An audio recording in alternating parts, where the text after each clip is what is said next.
Kudus Day, Ibi Kudus Game, Kudus Game, Kudus Game, Kudus Game. 97.3 Accra. Citi Prime News at 12 midday. Update you on all the running stories and connect you to the newsmakers. City News.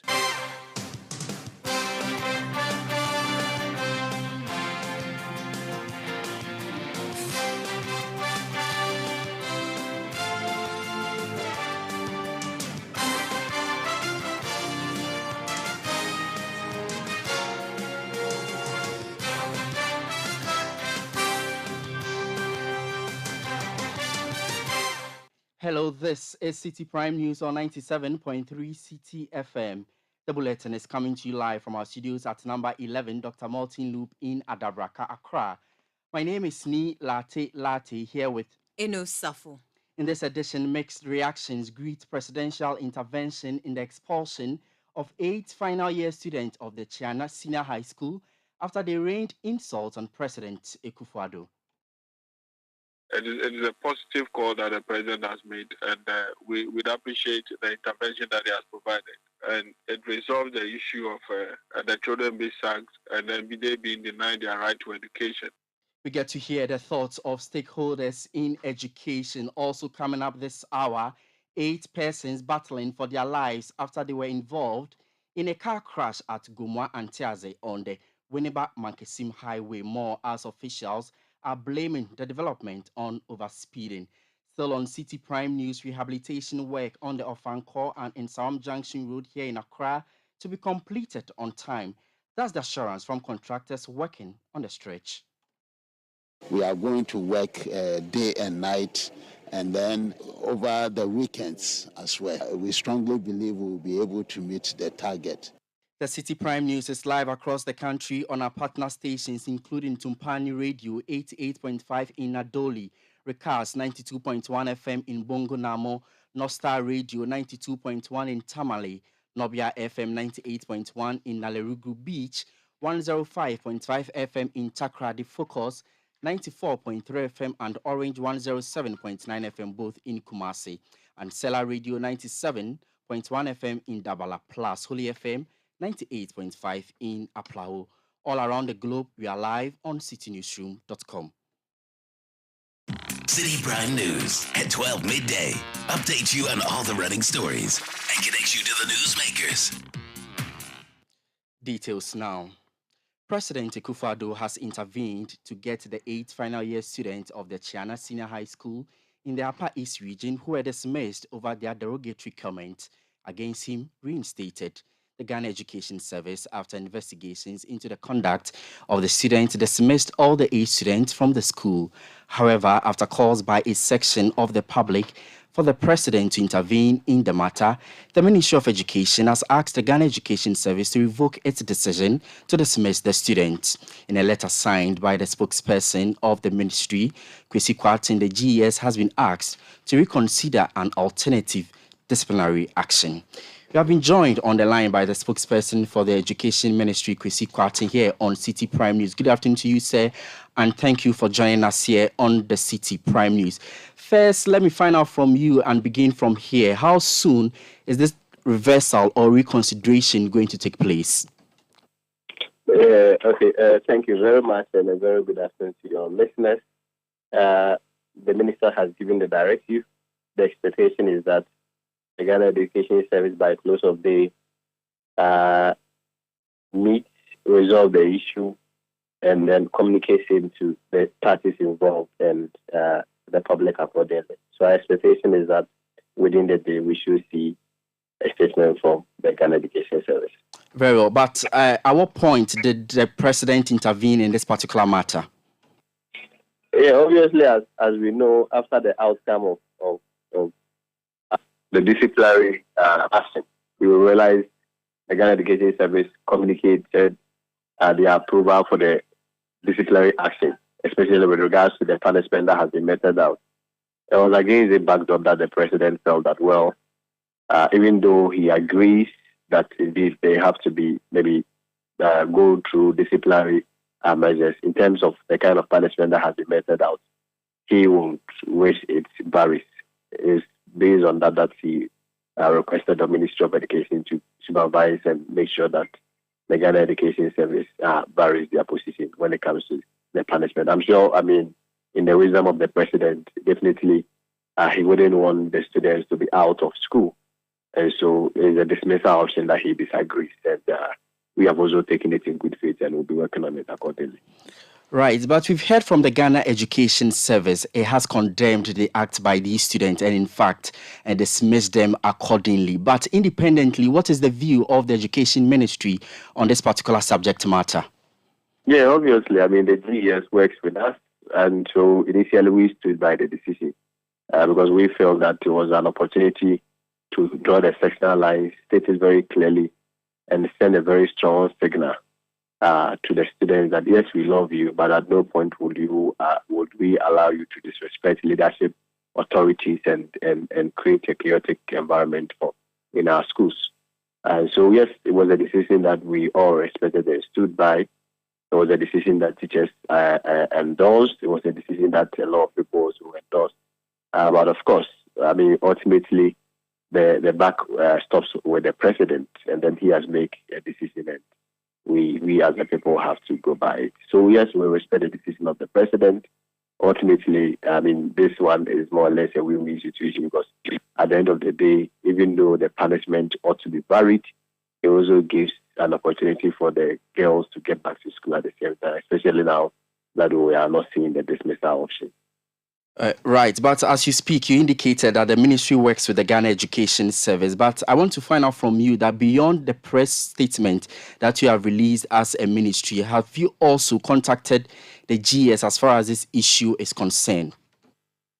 Yeah, that's what I'm saying, that they have been directed to vary their punishment and do away with the dismissal option that they meted out to the students. So that directive has been given to them, and so they are expected to comply by the directive of the Minister, Dr. But we also know that there is always the issue of indiscipline in our senior high schools. As a ministry, what plans are you taking to ensure that there is absolute discipline in our schools so that we do not experience things of this nature going forward? Yeah, just like even generally, broadly, you look at the societies, at no point will you be able to control or prevent all kinds from happening. The same applies to the schools. You are dealing with about 1.4 million, adolescents.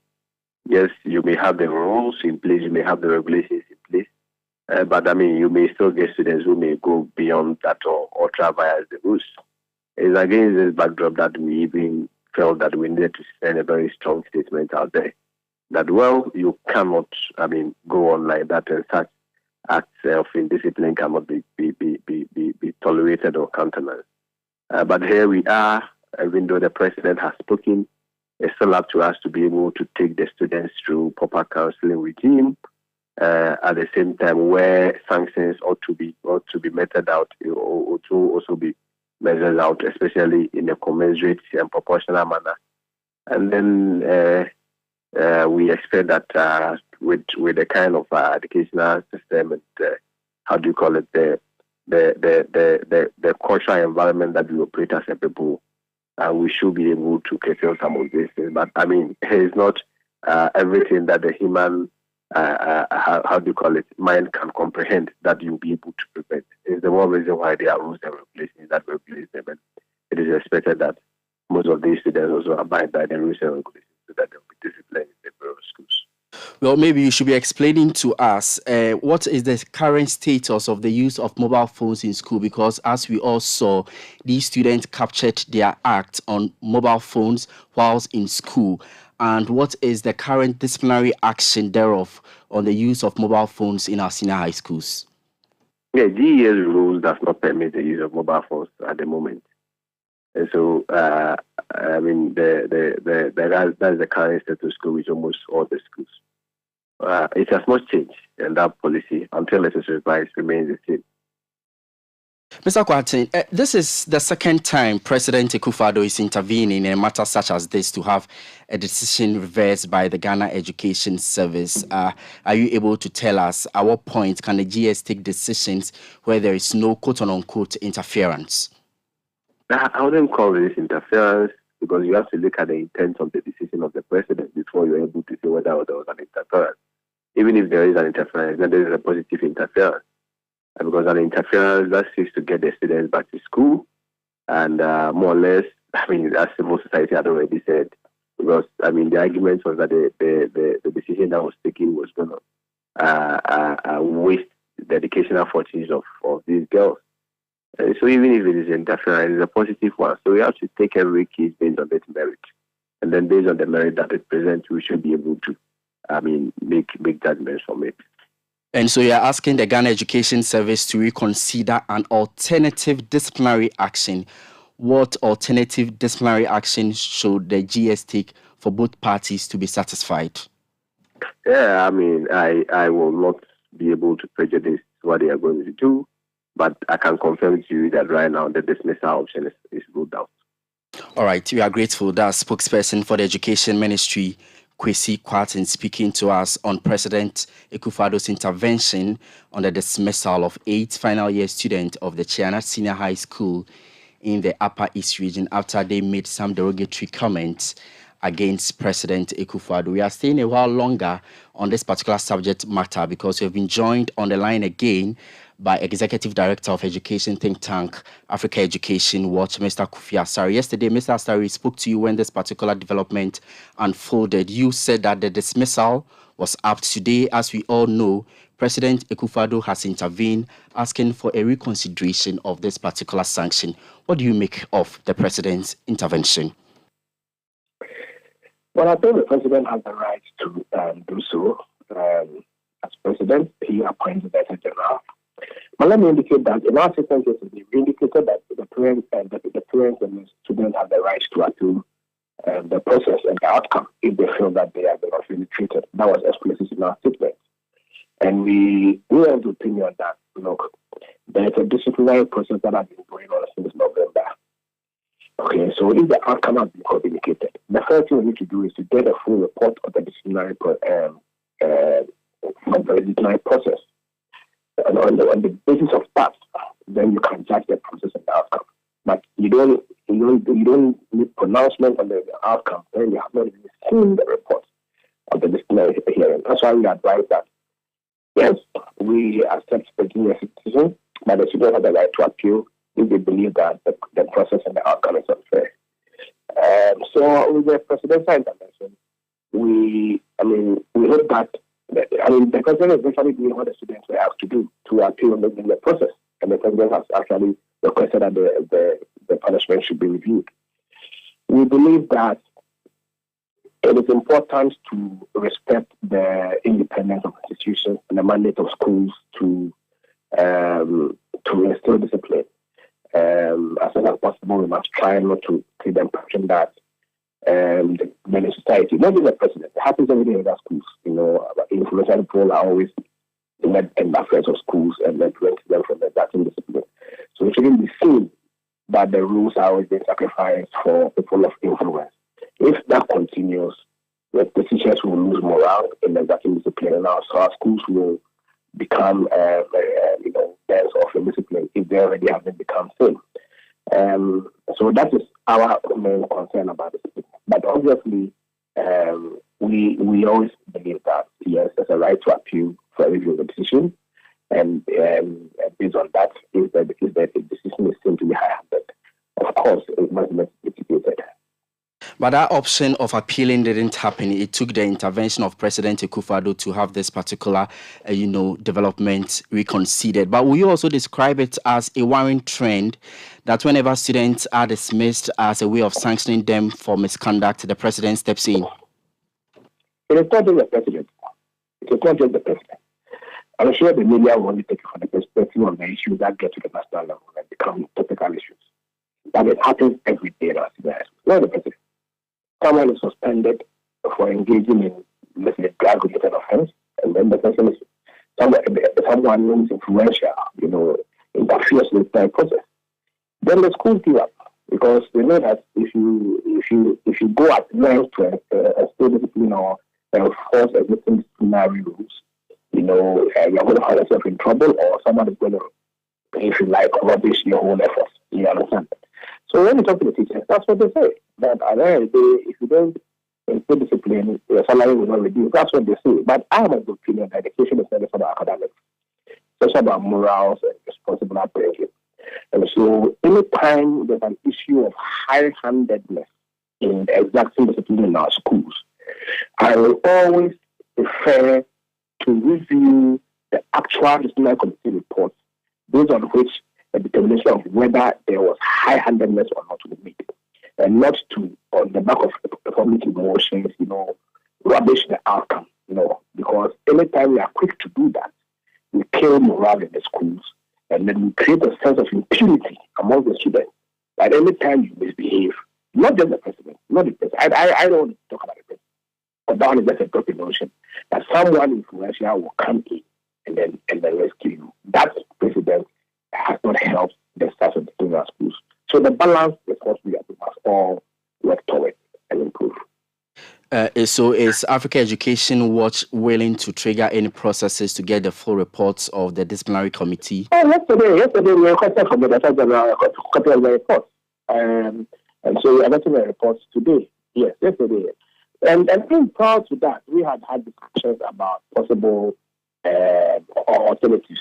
And looked at the option of demodernization, and then we looked at the environment and China Pada, and demodernization was almost impossible because it wasn't possible to get a place to rent because the location of the school is quite remote. Options have been discussed behind the scenes yesterday in Virginia. So, but the point is that we want to build strong institutions. When rules and regulations, when rules that are meant to be used to run institutions are seen to be breached, let's on a factual basis make a case against the breach of those rules and we'll see the right thing is done. When the rules are being fairly applied, let's appreciate it. But let's not intervene on the basis of, if you like, nothing. Because most times our emotional intervention does not help that restoration of discipline in our schools. But we support any effort to mitigate the sentence within the context of a review application, by the student. And the president has done it for the student. So it's virtually the same thing. We hope that the process will be done. They will find an alternative punishment for the students, and then they can continue their education. What will you suggest should be the alternative punishment for these students? If you look at the code of conduct, from dismissal, the next one coming down is demodernization. And that's why I said we had discussions with authorities about the possibility of this demodernization yesterday in the afternoon. And it appeared that it wasn't possible because of the location of the school. And then we also had a discussion with other authorities about the possibility of moving them to another school. And then you ask yourself whether is it punishment by moving them from school A to school B, whether there's any sense of sanction. But it is difficult. I can't say that suspension, again, because I have not seen the full report. So let's wait and see the full report. Then we will know that were they first-time offenders or not? Were they second-time offenders? And what was the gravity of the offense and all that? Then we can let our minds to that. But when it comes to suspension, we are already on suspension because the day of suspension is, I think, the last week of November. December was virtual vacation. So I need to do suspension for about 3 weeks or 1 month. So let's see whether we can find space. But let me also affirm that right. You see, this is really the need for us to have a composite student code of conduct. Yeah, I was actually coming to that because while we await the full report, I was about asking you if this is a crystal clear case for players in the educational space to collaborate with, let's say, the ministry and the Ghana Education Service to get a uniform code of conduct for sanctioning students in our senior high schools. A code was developed about 3 or 4 years ago. A code was developed and sent to the senior high schools. Headmasters had issues with the code and made inputs, and it came back to national. Ever since, we are not sure what the final version of the code looks like. Do you understand? So we need to have some clarity on what the code is. If we believe as a country that dismissal should not be a sanction to be exacted in our senior high schools, then we have a discussion about how we replace dismissal. But I can tell you for some of the offenses, like the drug-related offenses, okay, some of the offenses will tell you that if you need the students to commingle with other students after making them be students, the matter will become worse. And so most times the only option they have is to separate these two students from the others. Other than that, they will end up converting one of them into the same drug lifestyle. So it's a discussion we must have, but these discussions we must have it without emotions and have in mind that no one is against the right to education. The right to education is basic and fundamental. But enjoying that right in delivering education, an institution must be governed by rules and regulations, without which education cannot be effectively administered to all. That is very, very important. Well, we are grateful. That's Executive Director of Education think tank Africa Education Watch, Kofi Asare. Child Rights International has also been speaking about this development. What have they been saying? Well, they have described as timely President Akufo-Addo's intervention in the matter concerning the 8 dismissed students of the Chiana Senior High School, whilst commending the swift move. Executive Director of Child Rights International, Bright Kwesiapia, insisted the Ghana Education Service furnishes the public with a full report of their investigations. From our point of view, the intervention of the president is timely, and it resolved the issue of the children being sacked and then they being denied their right to education. So it is a positive call that the president has made, and we would appreciate the intervention that he has provided. Beyond that, we feel that the substance of the matter should still be addressed in a manner that will bring reformation to the children. So the publication of the findings are still critical because it gives direction as to what we need to do so that children in our secondary schools do not put up a behavior that is against our moral principles as a nation and what we expect of them in the future. So the substantive matter must still be addressed, and our main concern is that the reasons that made the children to behave the way they did is still part of them. And we also don't want a situation where the student will have the impression that once they conduct themselves in a manner that is against the moral status of children in our schools, and there is a higher authority to intervene, and that will solve the problem, they will continue to do that, expecting that the president or any other person will come and beg for them to still be in school. But what we need to do is for us to resolve that particular behavior. And one of the ways that we can do that is to ensure that the findings are made clear, so that if there is a way that we can diagnose the problem and subject the children to a rehabilitation program while they are enjoying their right to education, we still do that. So, would you suggest the Ghana Education Service or the Ministry of Education does? And they are also about to write their final exam. So within which period should this rehabilitation be done? This thing should recognize that it is important, but whatever it is, whether they are writing their exams or not, they will still be in society and they will still conduct their behavior or their business in society. So the report is the first step. Then the next thing that we need to do is to also refer to the appropriate context for them to also obtain a social inquiry report on the children. And then once we are able to get a social inquiry report, we will get the diagnosis. Then we tailor a kind of intervention that they will need, whether they are in school or not. Okay. Beyond these 8 students, what should be done to other senior high school students? How should they be roped into this so that they also get the training that is required so they don't fall into some of these vices?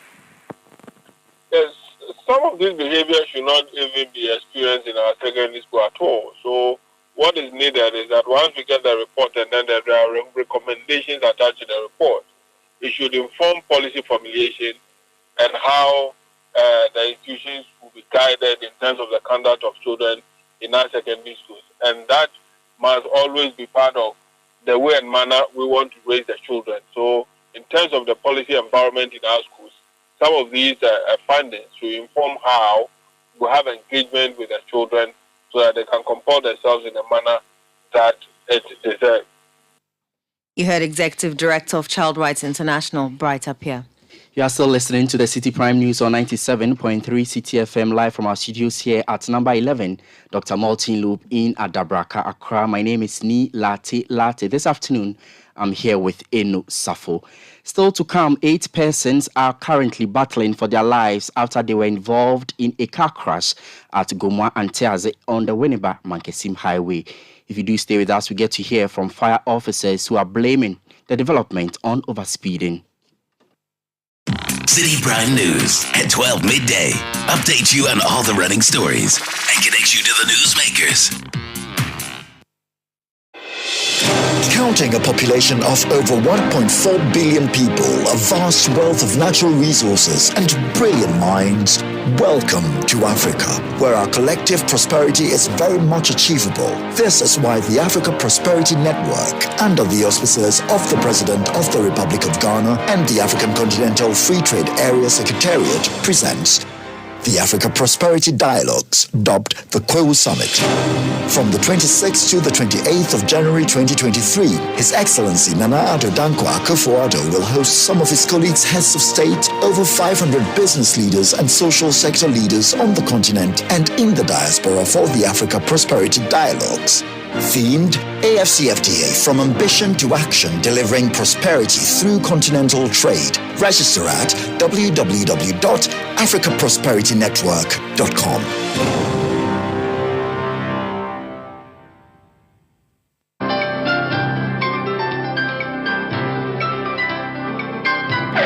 Using a condom will protect you and your partner from HIV, STIs, and unplanned pregnancy. Condoms are an effective way for protection against HIV infection. Don't take risks. Use a condom every time.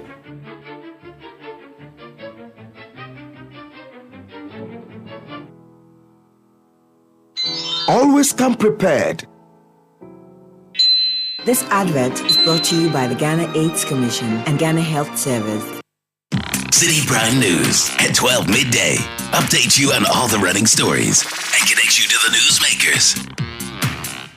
You're welcome back. Now, 7 passengers have been reported dead while 8 others are in critical condition following a fatal accident at Gomwa and Teaze on the Winneba Mankesim Highway on Thursday night. Information reaching Citi News is that a bar under the speeding Sprinter got broken, causing the driver to lose grip of the steering wheel. The vehicle veered off the road and somersaulted multiple times before hitting a tree. The impact caused nearly half of the persons on board to die instantly. The Apam District Fire Officer, ACFO Ankuma Nwama, has been speaking to Citi News on the incident. We interviewed about 3 or 4 people who were still alive and they were conscious. They said the driver was over speeding and almost everybody in the car was advising him to reduce speed.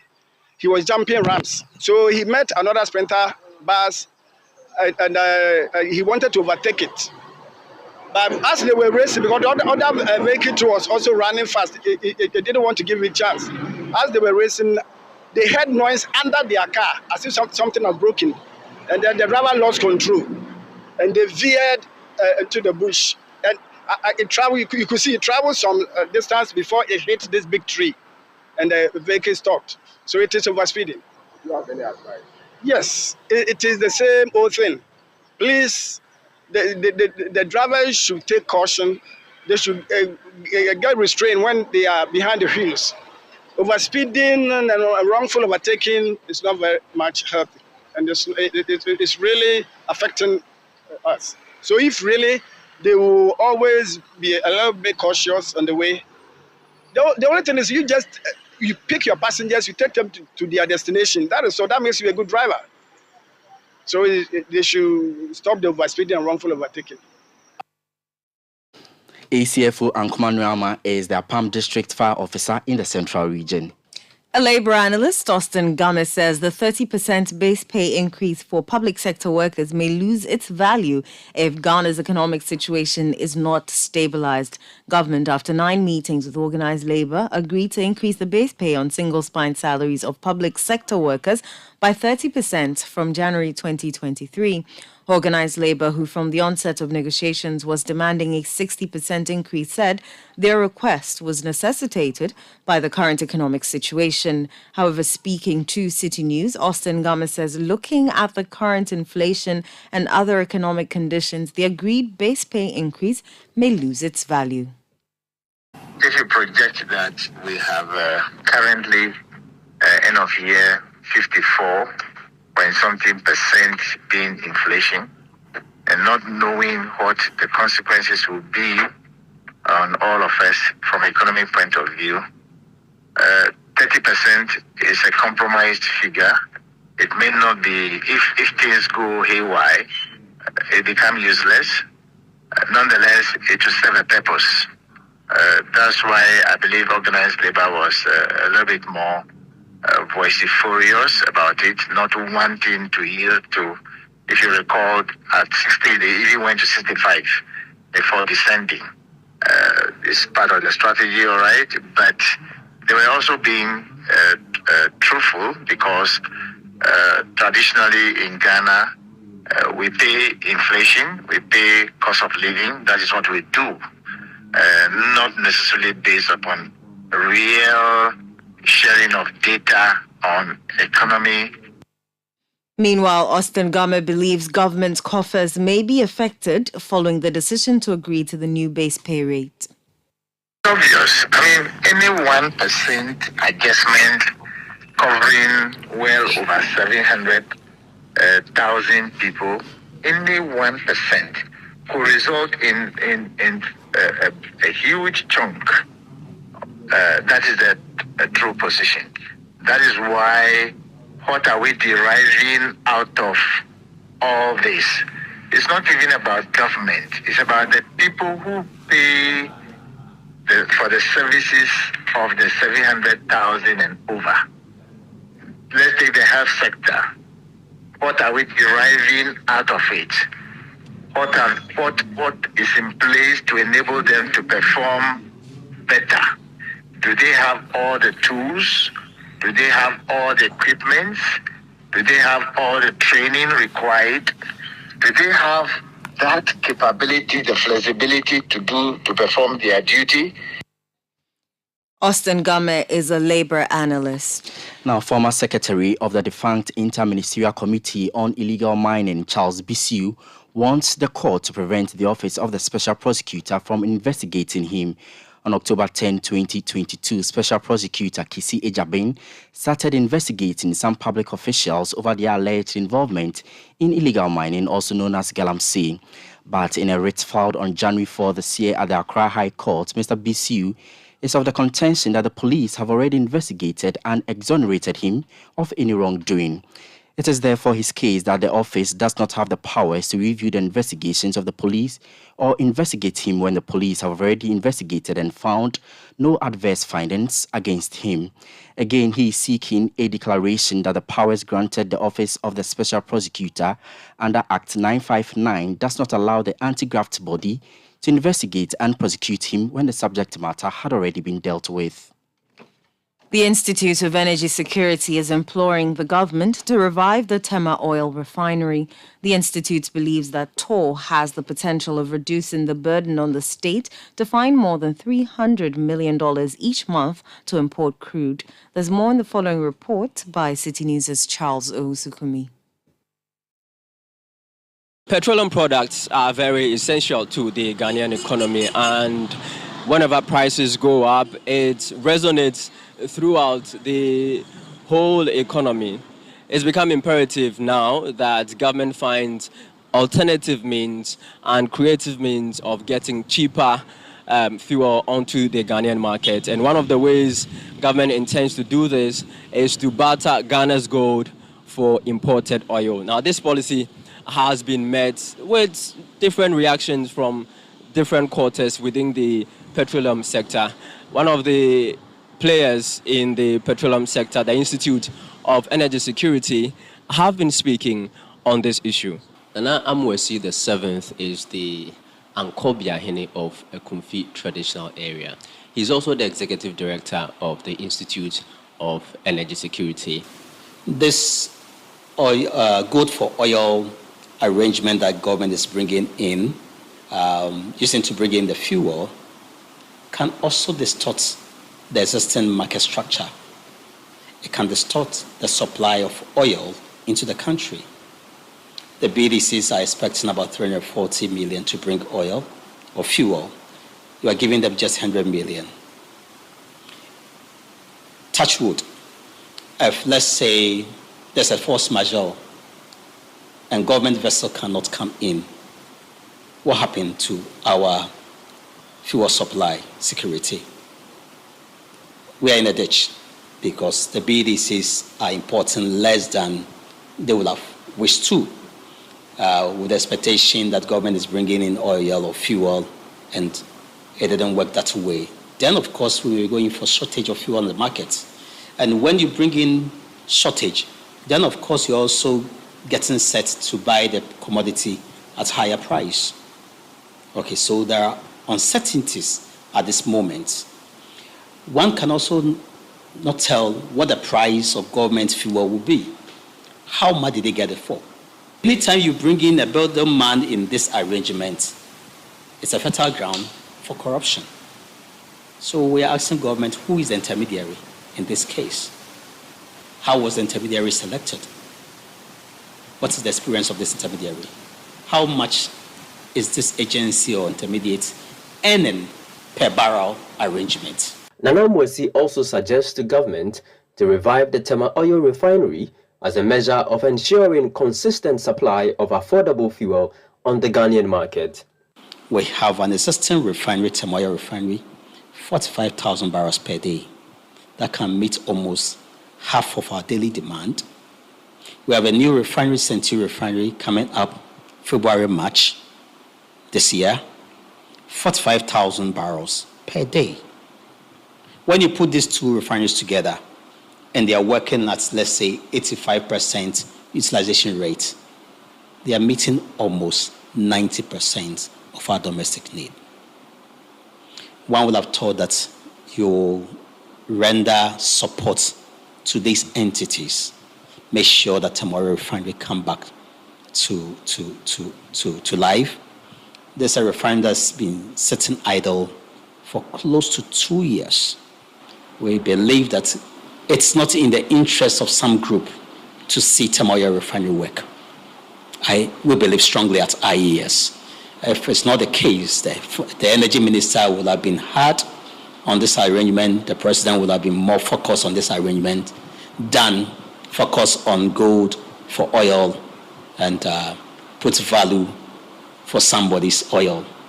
We also asked Nana Amwesi the projections from the Institute of Energy Security for the next pricing window, which begins from next week, and he doesn't have good news for petroleum consumers. From the market's fundamentals, the cedi has declined in value against the important currency. Gasoline price has gone up on the world market by 8%. LPG has gone up by more than 2%. A little dip, less than 1% decline in the price of gas oil on the world market. If you put this together, the conclusion is a price adjustment upward on the local market. Still on the issue of petroleum pricing, the Chamber of Petroleum Consumers, COPEC, they have alleged that the oil marketing companies have overpriced petroleum products in this current pricing window. They say that fuel, petrol, which is currently selling at about 12 cedis, should be selling at 10 cedis. We got the reaction from the National Petroleum Authority, which is the regulator in the industry. In COPEC statement, they indicated that in their projections, they use an exchange rate of 10 points, around 10 cedis to set the prices. One of the variables in pricing, which is the exchange rate, OMCs, BDCs, that's the importers, they don't use spot rates. That 10.9 was a spot rate. So knowing that they use forward rates, the forward rates which we use for projecting these windows prices was about 13.9, which is way higher than a spot rate of 10 that they use. So even that alone indicates that the expected prices should be higher than what COPEC is projecting. There are other variables in the price build-up in the deregulated environment that you cannot predict. So you always have to make assumptions. We don't know how the assumptions COPEC use apart from this FX rate that they mentioned. So we cannot really critique the projections they've made. But we, as a regulator, one of our rules is to ensure that the consumer is getting value for money and is not being shortchanged at the pumps. And that is why, even in this deregulated environment, OMCs and importers, that's the BDCs, are required to submit what we call the indicative prices to us. We review these things and make sure that their prices are in accordance with the prescribed petroleum pricing formula. Based on our projections for this window and the prices we are seeing on the market now, we don't think any OMC is overpricing.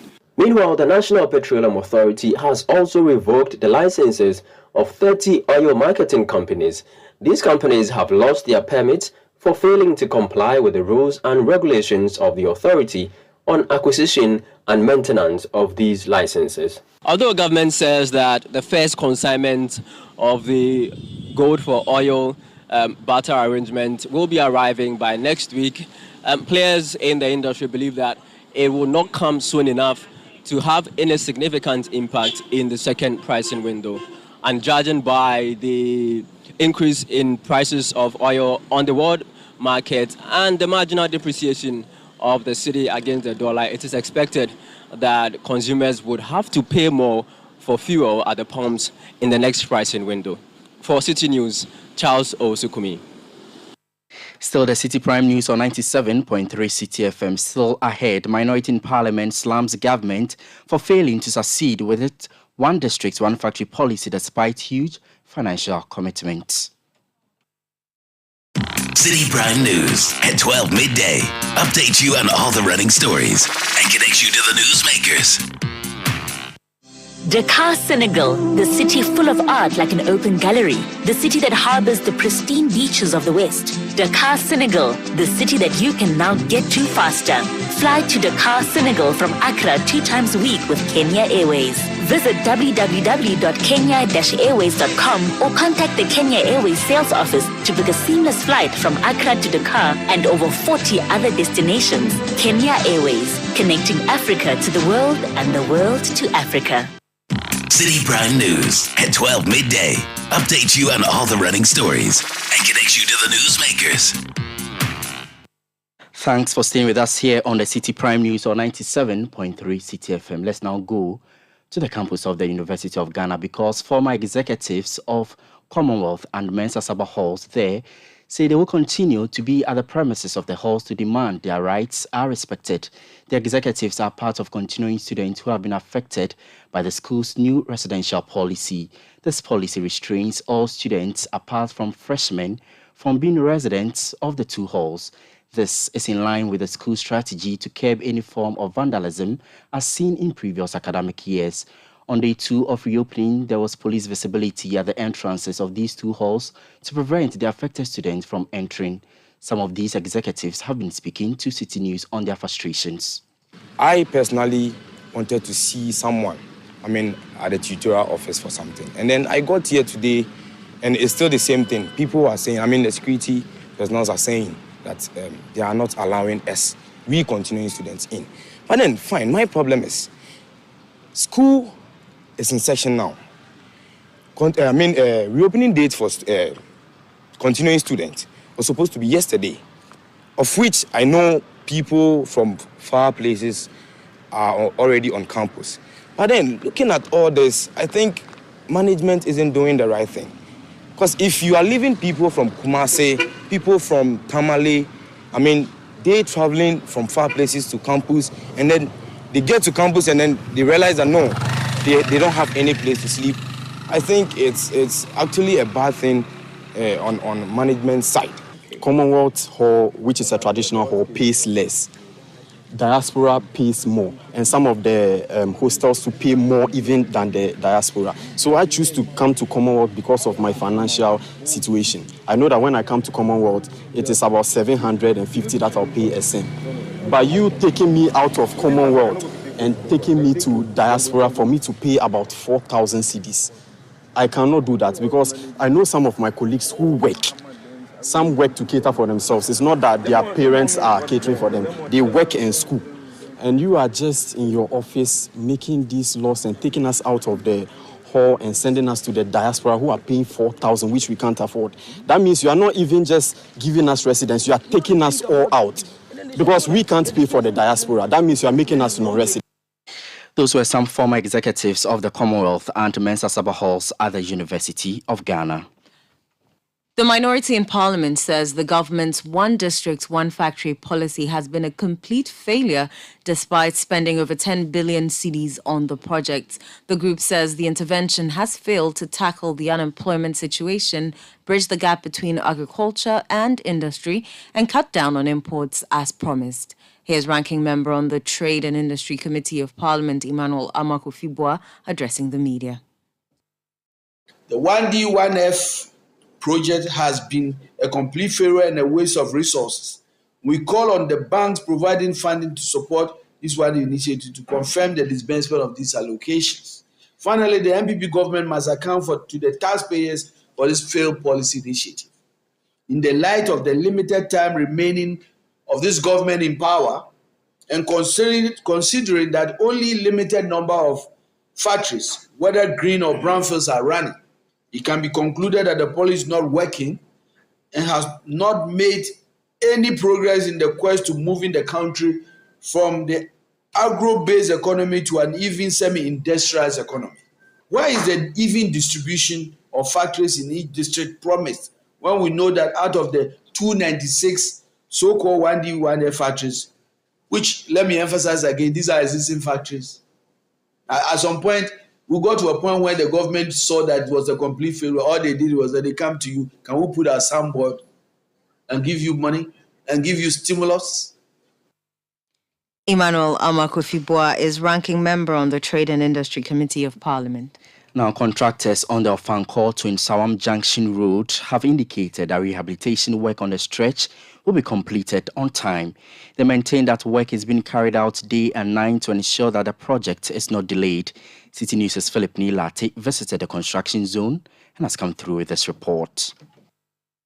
This is Ofankor, the starting point for the Ofankor to Nsawam Junction Road project. Well, the road from both sides sums up to a 33.4 kilometer stretch. A number of activities have been undertaken by the Ghana Highways Authority and the various assemblies along the stretch. That is the Ghana North Municipal Assembly, the Ghana West Municipal Assembly, and the Nsawam Aduadjuri District. All have embarked on an exercise to demolish structures that are in the road reservation to pave way for the project to go on. The road is expected to be completed by the end of 2024. I'm here to speak to the various contractors and the stakeholders on the project and find out from them what is happening so far. Here with me is the resident engineer for the Ofankor to Nsawam Road. His name is Engineer Thomas David Arthur, and he is with Associated Consultants Limited. We are working on our retaining walls. You know, these are the walls that are going to separate certain sections of the road. Yeah.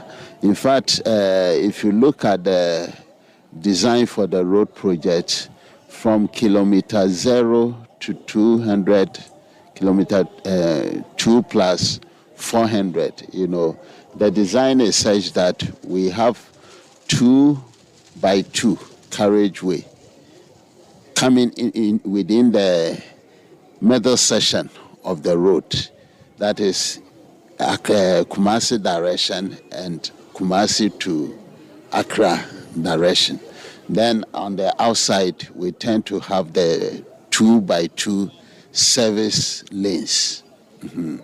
And these are going to be constructed and finished with asphaltic concrete pavement structure.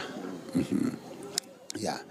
The whole project in itself is going to comprise of a bridge over the railway crossing, which is closer to Ofanko, a location where technically we refer to as 0 plus 800 kilometers.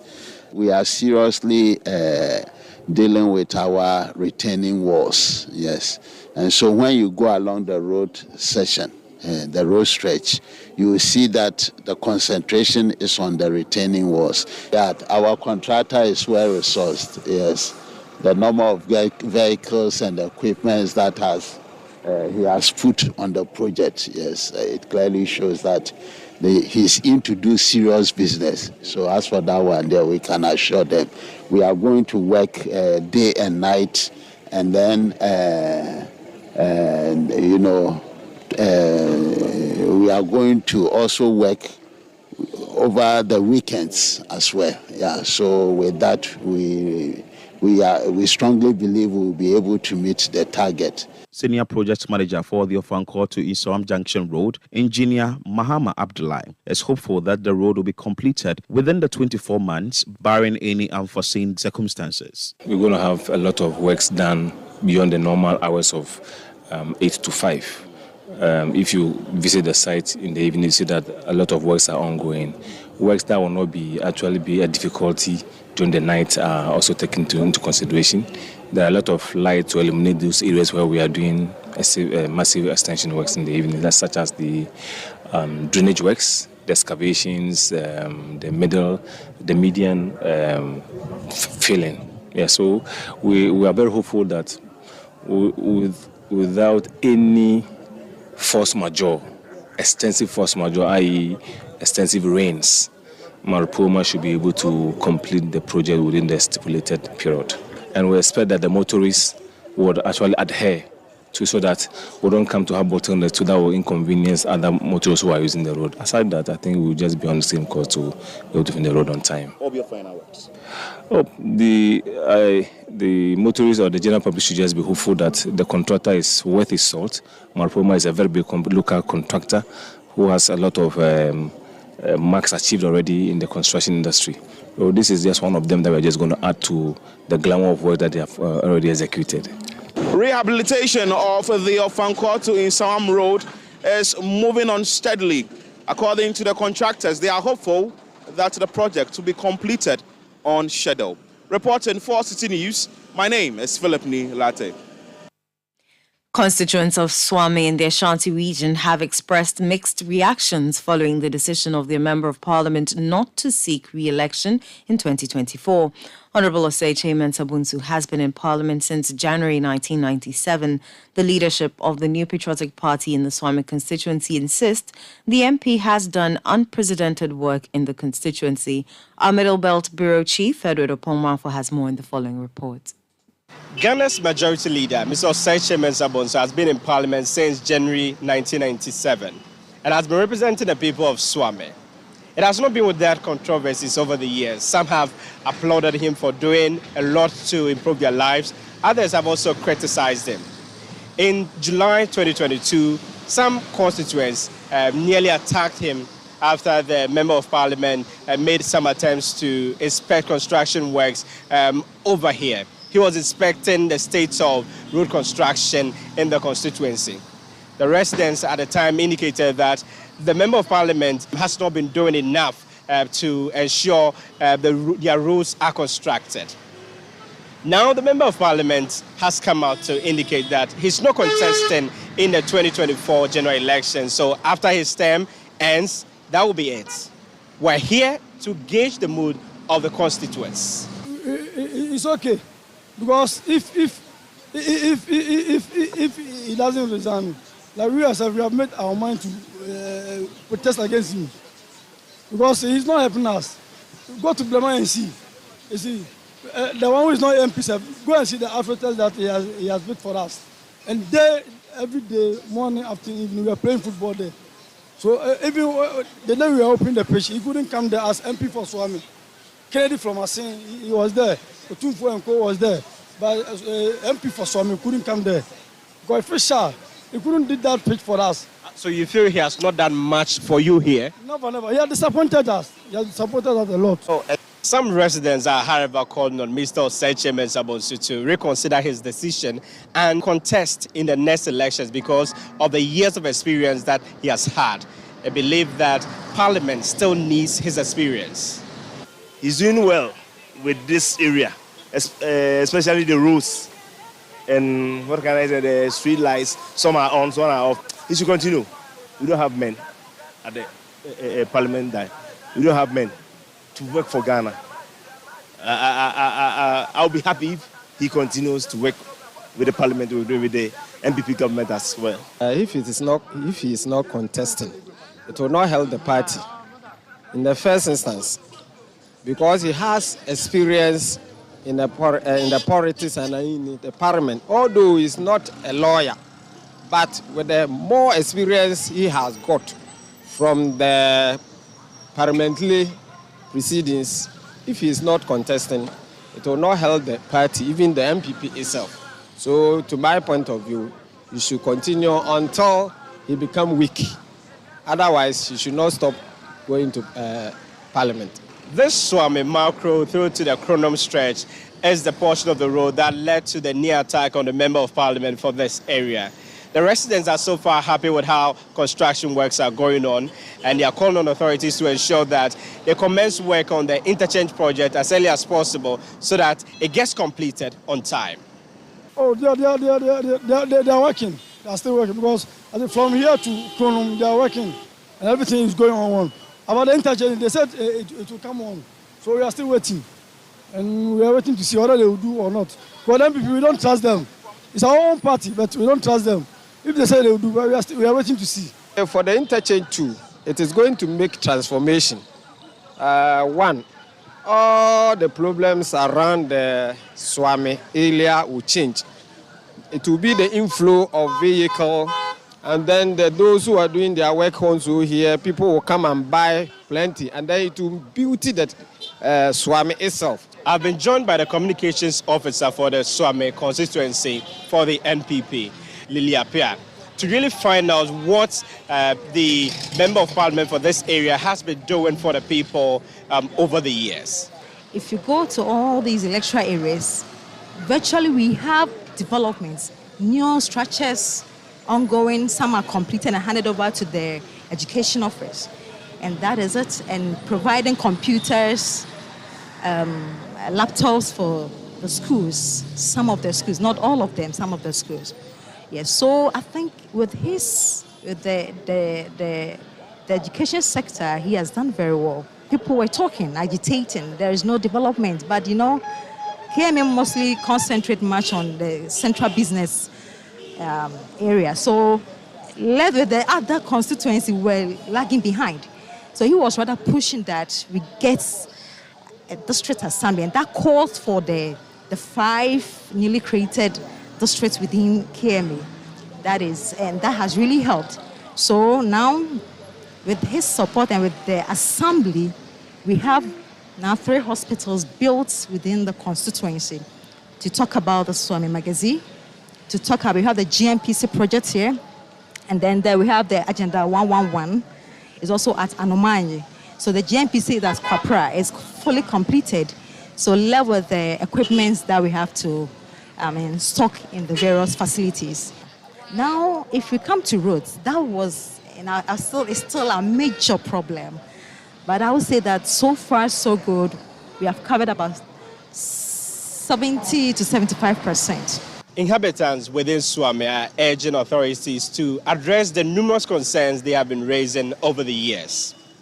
For Citi News, I'm Edward Oponmafo, Swami. And back here in Accra, my name is Ni Latte here with Eno Safo.